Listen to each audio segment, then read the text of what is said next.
Céline, je vous trouve là sur le Salon Silence dans le cadre du studio des radios Oralpine, Fédération des radios de la région Auvergne-Rhône-Alpes, mais radio associative.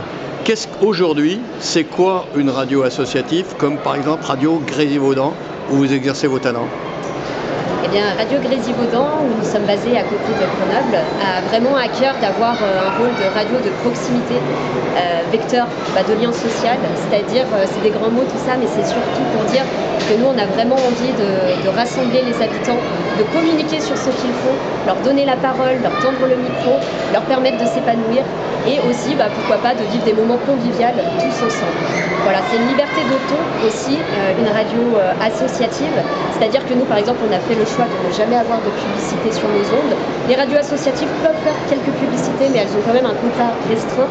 En tout cas, nous, on a fait ce choix-là pour être vraiment libre au maximum et de pouvoir nous exprimer le plus librement possible. Il y a cette dimension territoriale, il y a aussi une dimension de ce qu'on appelle éducation populaire.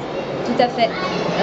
Nous, par exemple, à Radio Grésivaudan, mais énormément d'autres radios associatives font ce qu'on appelle des ateliers radiophoniques, c'est-à-dire qu'on va dans des écoles, des lycées, des collèges, des écoles primaires. On dit même des EHPAD. Des EHPAD, on fait aussi des ateliers à direction de personnes en situation de handicap. Et le projet, c'est de leur faire travailler sur des émissions de radio, tous ensemble, collectivement, ou alors sur simplement l'expression, l'écriture. Bref, il y a tout un large panel d'activités possibles, et c'est vrai qu'on a cette mission d'éducation populaire. Comment est-ce que vous, qui êtes jeune, vous vous sentez héritière en fait d'une histoire qui a démarré en 77 en France, mais avant à l'étranger, on pense en particulier en Amérique et puis ici en Grande-Bretagne, et qui s'est poursuivie après, qui s'est amplifiée en 81 après la légalisation des radios. Vous vous sentez héritière de cette histoire? Alors oui, évidemment, et puis surtout, moi, à l'origine, je suis très tournée vers la culture. Moi, le message, la culture pour tous et par tous, c'est vraiment quelque chose auquel je crois et je trouve que la radio permet ça.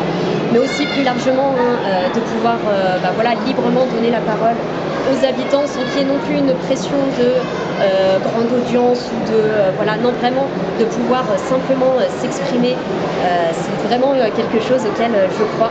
On a beaucoup l'impression en fait aujourd'hui d'avoir la chance de pouvoir s'exprimer avec les réseaux sociaux, YouTube, n'importe qui en fait peut s'exprimer, mais je trouve que l'outil radiophonique est encore quelque chose de différent à conserver et à valoriser encore pendant de longues années, j'espère.